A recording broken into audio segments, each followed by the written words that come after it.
আমার মেয়ে, আপনার মেয়ে, আপনার বোন যদি ধর্ষণের শিকার হয়, আপনার কলিজার ভিতর কেমন আগুন জ্বলবে? দাউ দাউ করে আগুন জ্বলে উঠবে। আমার মেয়ে ধর্ষণের শিকার হবে, আমার মেয়ে কলেজে যাবে, ইউনিভার্সিটিতে যাবে, ঘর থেকে বেরো হবে, আসার কোনো নিরাপত্তা থাকবে না, আসার কোনো গ্যারান্টি থাকবে না। এমন সমাজ ব্যবস্থা তো আমি চাই না, এমন রাষ্ট্র ব্যবস্থা তো আমি চাই না। আমি চাই আমার মেয়ে ঘর থেকে বেরো হয়ে যেমন আমার ঘরের নিরাপত্তার সাথে ঢুকতে পারো, আমি চাই অন্যের মেয়েও যেন ঘর থেকে বেরো হবে যেমন করে, নিরাপত্তার সাথেও যেমন তেমন করে ঘরে ঢুকতে পারে। এটা হলো আমার আপনার চাওয়া। এখন যদি মনে করে না না সলিমুদ্দির মেয়ে গেছে তাতে কোনো সমস্যা নেই, আমার মেয়ে তো ঠিকঠাকই আছে, লিখে রাখেন, ওর মেয়ে আজকে গেছে, আপনার মেয়ে যে কালকে যাবে না এর কোনো গ্যারান্টি নাই। আমরা এটা দেখতে পাচ্ছি না। আফসোস হয় এই জাতির জন্য। সবচেয়ে কষ্টদায়ক বিষয় হলো গত দুই দিন বৃহস্পতিবার এবং বুধবার, এই দুইটা দিনে বাংলাদেশের উল্লেখযোগ্য কয়েকটি জায়গায় মর্মান্তিক কয়েকটি ঘটনা ঘটেছে, যে ঘটনাটা আমাদের হৃদয়ের রক্তক্ষরণ তৈরি করেছে। ছোট্ট শিশু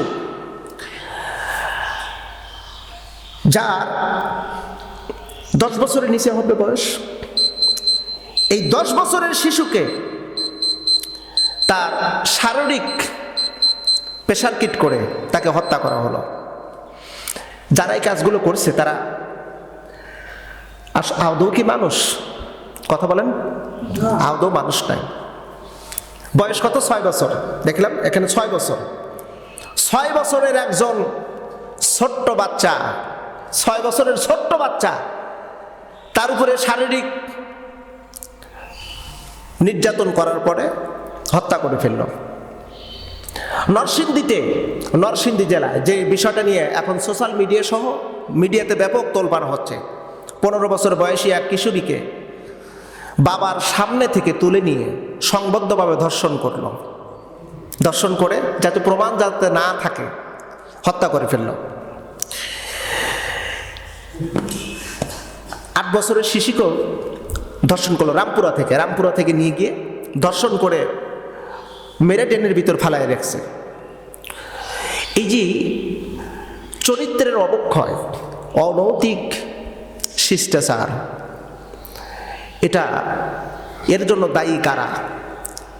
একটাবার চিন্তা ফিকির করলে বোঝা যাবে দায়ী আমি আর আপনি দায়ী।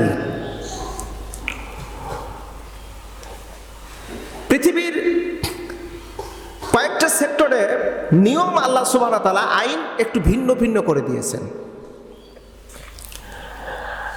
সেই তুলনায় সেই দিক দিয়ে যদি বিবেচনা করা হয়, আমার গ্রামে যদি, আমার এলাকায় যদি কোনো অন্যায় হয়,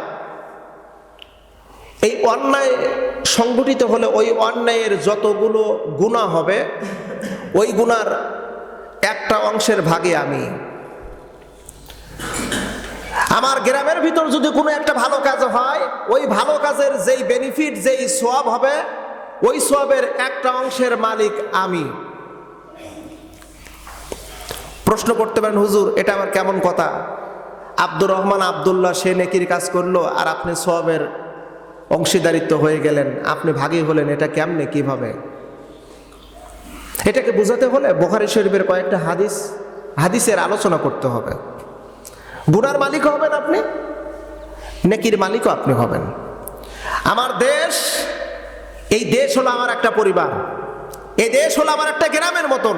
এই দেশের মধ্যে যদি কোনো জায়গায় যদি আমার সাপোর্টকৃত ব্যক্তিরা, আমার সমর্থকৃত ব্যক্তিরা, আমার ভালোবাসার মানুষেরা যদি কোনো অপরাধ করে, ওই অপরাধের যত গুনাহ হবে ওই গুনার একটা অংশের মালিক আমি, যেহেতু আমার ভালোবাসার মানুষগুলো তারা এই অপরাধের সাথে সম্পৃক্ত। আমার ভালোবাসার মানুষগুলো যদি কোনো নেকির কাজ করে, ওই নেকির থেকে যত নেকি হবে ওই নেকির একটা অংশের মালিক আমি, যেহেতু আমি ভালোবেসে তাদেরকে ওই জায়গায় অবস্থান করে দিয়েছি। প্রিয় বন্ধুরা, বাস্তবতাকে স্বীকার করতে হবে। কিয়ামতের ময়দানে বান্দার হাতে আমলনামা যখন দেবে, আমলনামার ভিতর দেখবে হাজার হাজার লক্ষ লক্ষ খুনের গুনাহ আমলনামায় লেখা রয়েছে, মার্ডারের গুনাহ লেখা রয়েছে আমলনামায়। বান্দা ডাক দিয়ে বলবে, রব্বে কারীম জীবনে একটা মানুষকে সর দেই নাই, থাপ্পড় দেই নাই, কোন মানুষের সাথে খারাপ আচরণ করি নাই। মাবুদ, আমার আমল নামায় লক্ষ লক্ষ মানুষের খুন করার গুনাহ কেন? আমি তো কাউকে মারি নাই, আবার মারা তো দূরের কথা, খুন তো দূরের কথা, মারি নাই কেন? আমার আমল নামায় এতগুলো মার্ডারের গুনাহ লাগা হয়েছে। অপ্রিয় বন্ধু, আল্লাহ পাক বলেন ইয়াওমা নাদউহুম কুল্লা উনাসিম বিইমামিহিম, কিয়ামতের ময়দানে সমস্ত নেতার কর্মীকে একসাথে তুলবেন। ইমাম আর তার অনুসারীরা, আমি ধরেন আপনাদের ইমাম মানে নেতা, মসজিদের ইমাম, আমি আপনাদের নেতা। সেই দিন আল্লাহ পাক আপনারাও আমার সাথে উঠবেন, সবাইকে, সব মানুষকে ইমাম সহকারে তোলা হবে। আল্লাহ আমলনামা দিবে বন্ধু।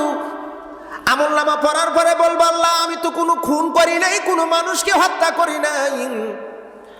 আল্লাহ পাক বলবে, এ বান্দা তোর নেতাকে জিজ্ঞেস কর, তোর আমিরকে জিজ্ঞেস কর, তোর আমিরের কাছ থেকে তুই ফয়সালা পেয়ে যাবি। কারণ আমিরকে আমি তো নিজে নিযুক্ত করেছি, আমি নেতাকে নিজে সিলেকশন করেছি।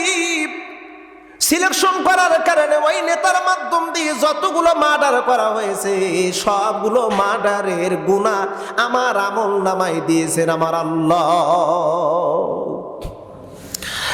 আপনি কোনোদিন জেনা করেন নাই, পরনারীর চেহারার দিকে তাকান নাই, আপনার আমল নামায় হাজার হাজার জেনা, ধর্ষণের গুনাহ লেখা রয়েছে। ও প্রিয় বন্ধু, এই জন্য বুঝতে হবে, আকল দিয়ে নিজেকে বোঝাতে হবে। আকল, এই জ্ঞান শক্তিটাকে জাগ্রত করে আপনাকে বুঝতে হবে। আমি তো মাঝে মধ্যে একটা কথা বলেছি, মানুষ যদি এই চারটা জিনিসের মাধ্যম দিয়ে বোঝার চেষ্টা করে, ওই মানুষটা অলরেডি সঠিক পথের সন্ধান পেয়ে যাবে। এক নাম্বার, অন্তর দিয়ে বিচার বিবেচনা করতে হবে, এটা ন্যায় নাকি অন্যায়। চোখ দিয়ে দেখতে হবে, আমার চোখের দেখাটাও যদি ভুল হয়, আমার কিছু বন্ধু শুভাকাঙ্ক্ষিত ব্যক্তিদের সঙ্গে আলাপ আলোচনা আমি করব, আমার দেখাটার মধ্যে ভুল যদি হয়, তবে আমি যদি দেখার চেষ্টা করি, আশা করি ভালো কিছু আমি দেখতে পারবো। আর চোখে যদি কাঠের চশমা লাগানো যায় তাহলে তো আর কিচ্ছু দেখা যাবে না, ভালো হোক আর মন্দ হোক। কতক্ষণ কাঠের চশমা লাগালে কিছু দেখা যাবে নাকি? কিচ্ছু দেখা যাবে না। কান দিয়ে শুনলেও শুনতে হবে, সঠিক যেটা সেইটাই শুনতে হবে। কিন্তু বড় দুঃখের বিষয়, আমাদের বড় আপত্তি হলো এক জায়গায়। আপত্তি হলো, আমার বন্ধু, আমার ভালোবাসার মানুষ যত অপরাধ করুক না কেন, যত অন্যায় করুক, তাকে ছাড়া আমি কাউকে ভালোবাসবো না। হ্যাঁ, আমাদের অবস্থা এরকম না?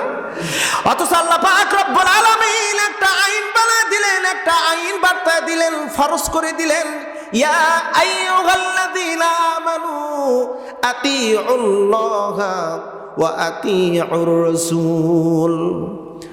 আল্লাহ পাক বলেন, ঈমানদার, আল্লাহর আনুগত্য করো আর আমার রাসূলের আনুগত্য করো। ওয়া উলিল আমরি মিনকুম, আর তোমাদের নেতার আনুগত্য করো, তোমাদের আমিরের আনুগত্য করো, তোমাদের ইমামের আনুগত্য করো। এভাবে 18 জন ব্যক্তির কথা উল্লেখ আছে। উলিল আমরি মিনকুম, নেতার আনুগত্য করো, আল্লাহর আনুগত্য করা ফরজ, রাসূলের আনুগত্য করা ফরজ, নেতার আনুগত্য করাও ফরজ। এবার আল্লাহ পাক এরপরে বললেন, ফাইন তানাজাতুম ফি শাইইন ফারুদ্দুহু ইলাল্লাহি ওয়ার রাসূল। যদি তোমার আমির, তোমার নেতা ইসলাম বিরোধী কোনো কাজে সম্পৃক্ত হয়, ফাইন তানাজাতুম, তানাজাতুম শব্দের অর্থ হলো মতনৈক্য, কন্ট্রাডিকশন, ইসলাম বিরোধী কার্যকলাপ, শরিয়া পরিপন্থী কাজ, আল্লাহদ্রোহী কাজ, শিরক বেদাত কুফর কুসংস্কার, কবিরা গুনাহ সম্পৃক্ত এমন কাজের সাথে যদি তোমার নেতা, তোমার ভালোবাসার মানুষগুলো যদি সম্পৃক্ত থাকে, আল্লাহ পাক বলেন, ফারুদ্দুহু ইলাল্লাহি ওয়ার রাসূল, তুমি এবং তোমার পুরো জাতিকে ওই নেতা থেকে ফিরাও। কথা কার? আওয়াজ একটু জোরে দিয়ে বলেন না, কথাটা কার? এটা ফরজ, ফারুদ্দুহু ইলাল্লাহ। আমার নেতা যদি চাঁদাবাজ, খুনি, টেন্ডারবাজ, ধর্ষক যদি হয়, ওর থেকে আমাকে ফিরতে হবে, আমার জাতিকে ফিরাতে হবে। এটা হলো আল্লাহর পরিষ্কার বার্তা। এই কথা যদি আপনি অস্বীকার করেন, তাহলে আপনি হুবান কাবিরা, কবিরা গুনার ভিতর সম্পৃক্ত হয়ে গেলেন। শুধু কবিরা গুনার সাথে সম্পৃক্ত নয়, বরং হাবিতাত আমালুহুম, আপনার জিন্দেগির সমস্ত গুনাহ, আল্লাহ আপনার সমস্ত গুনাহ, সমস্ত নেকি বরবাদ করে দিবে। শুধু তাই নয়, আল্লাহ পাক, আল্লাহ রাসূল বলেন, ওই নেকির পরিবর্তে গুনাহ দ্বারা পরিপূর্ণ করা হবে। খুবই মারাত্মক হিসাব। তবে আমার দেশে এই জেনাটা থাকতো না। ছোট্ট ছোট্ট বাচ্চারা, আফসোস। আচ্ছা ধরেন, আজকে পত্রিকা দেখলাম নরসিংদী জেলার, ঢাকা বা বিভিন্ন জেলার ছোট্ট বাচ্চারা, কিশোরীরা ধর্ষণের শিকার হচ্ছে। আল্লাহ না করুক, আমার মেয়ে, আপনার মেয়ে, আপনার বোন যদি ধর্ষণের শিকার হয়, আপনার কলিজার ভিতর কেমন আগুন জ্বলবে? দাউ দাউ করে আগুন জ্বলে উঠবে। আমার মেয়ে ধর্ষণের শিকার হবে, আমার মেয়ে কলেজে যাবে, ইউনিভার্সিটিতে যাবে, ঘর থেকে বেরো হবে, আসার কোনো নিরাপত্তা থাকবে না, আসার কোনো গ্যারান্টি থাকবে না। এমন সমাজ ব্যবস্থা তো আমি চাই না, এমন রাষ্ট্র ব্যবস্থা তো আমি চাই না। আমি চাই আমার মেয়ে ঘর থেকে বেরো হয়ে যেমন আমার ঘরের নিরাপত্তার সাথে ঢুকতে পারো, আমি চাই অন্যের মেয়েও যেন ঘর থেকে বেরো হবে যেমন করে, নিরাপত্তার সাথেও যেমন তেমন করে ঘরে ঢুকতে পারে। এটা হলো আমার আপনার চাওয়া। এখন যদি মনে করে না না সলিমুদ্দির মেয়ে গেছে, তাতে কোনো সমস্যা নেই, আমার মেয়ে তো ঠিকঠাকই আছে, লিখে রাখেন, ওর মেয়ে আজকে গেছে, আপনার মেয়ে যে কালকে যাবে না এর কোনো গ্যারান্টি নাই। এই জন্য আল্লাহ পাক রব্বুল আলামিন কোরআনুল কারীমের ভিতরে জানাই দিলেন, বান্দারে, এই সমাজের ভিতরে জিনা আর হবে না, ছোট্ট ছোট্ট কিশোরীরা ধর্ষণের শিকার হবে না, কোনো নারী বেজ্জতি হবে না, কোন নারীর চেহারার দিকে বাঁকা নজরে কেউ তাকায়া কথা বলতে পারবে না। আমার একটা বিধান দিয়েছি, আল্লাহ কয়, আয-যানিয়াতু ওয়াজ-যানি ফাজলিদু কুল্লা ওয়াহিদুম মিনহুমা মিয়াতা জালদা। আল্লাহ পাক বলেন, এ আমার মুমিন, আমার পক্ষ থেকে একটা ছোট্ট একটা আইন করে দিলাম, যদি কোনো পুরুষ আর নারী যদি জেনা করে, আল্লাহ পাক বলেন, আয-যানিয়াতু আয-যানি, যদি পুরুষ আর নারী যদি জেনা করে, ফাজলিদু কুল্লা ওয়াহিদুম মিনহুমা মিয়াতান জালদা, আল্লাহ কয় ওদেরকে ধরো আর 100 করে বেতাঘাত মারো, আর যদি বিবাহিত হয় পাথর দিয়ে নিক্ষেপ করে তাদেরকে হত্যা করে ফেলো। আমার আল্লাহর আইন, জোরবন আইন কার? প্রকাশ্যে যদি কোনো জেনাকারী পুরুষ আর নারীকে যদি প্রকাশ্যে যদি শাস্তি দেওয়া হয়, ইলেকট্রিক মিডিয়া, প্রিন্টিং মিডিয়া এই খবরটা যদি লাইভ টেলিকাস্ট যদি করে, বন্ধু আমার এই জমিনের ভিতরে টেকনাফ থেকে তিতুলিয়া, রূপসা থেকে পাথরিয়ার আর কোনো নারী ধর্ষণের শিকার হবে না, কোন নারী ধর্ষণের শিকার হবে না। 54 বছর পেরিয়ে গেল, আমার দেশের যত রাজা, যত এমপি মন্ত্রী এসেছে সবাই মুসলমান, হাতে গোনা 2-1 হয়তোবা হতে পারেন। 72-এর পর থেকে 18 বার এই দেশের সংবিধান পরিবর্তন হয়েছে, 18 বার সংবিধান পরিবর্তন হয়েছে। আপনারা কি খবর রেখেছেন কখনো? 18 বার, একটা বারও কি আল্লাহর কোরআনের বিধানগুলো কি প্রতিষ্ঠিত হয়নি? একটা বারও কি প্রতিষ্ঠিত করা যায় নাই? চোরের শাস্তি হাত কাটা, ডাকাতের শাস্তি এক পাশের হাত অপর পাশের পা কাটা, চাঁদাবাজদের হাত কাটা, জেনাকারীদেরকে প্রকাশ্যে বেতাঘাত করা অথবা তাদেরকে রজম করে ফেলা। হাতে গোনা কয়েকটা বিধান চালু করলেই আমার দেশ একটা জান্নাতের টুকরায় পরিণত হয়ে যেত। এই যে রমজান মাসে একটু তাকায় দেখেন না, কত কিছু অকারণ আমরা দেখতে পাচ্ছি, কতগুলো দুর্ঘটনা আমাদের চোখের সামনে আমরা দেখতে পাচ্ছি।